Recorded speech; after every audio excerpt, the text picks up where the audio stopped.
So today we're going to show you on Big Al Repairs how to make 2 no-sew easy masks to wear out just while you go to the grocery store or something. They're not medical masks or anything like that, but they're just 2 easy no-sew things you can do at home with products you already have. So the first one is like a bandana mask, and it's just used with a safety pin, a bandana, and 2 elastics.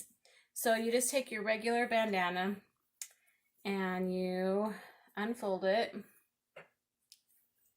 and most of us have like one of these or one of the 2 of these at home. So you just take it and just fold it kind of the width of about I would say about 5 or 6 inches, and so you just fold this across.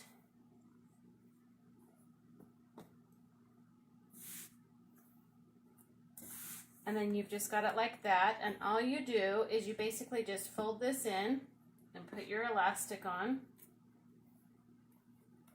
and that's also about 5 or 6 inches from the end, and you do that on either side, and then you just fold it in the middle and fold it in the middle, and you take your safety pin and just clip the 2 outside layers together, and that's it. That's just an easy no-sew mask. You just put the elastics behind, it covers your nose and your mouth, and that's just something to wear to like the grocery store or when you're out. Thanks for watching Big Al Repairs.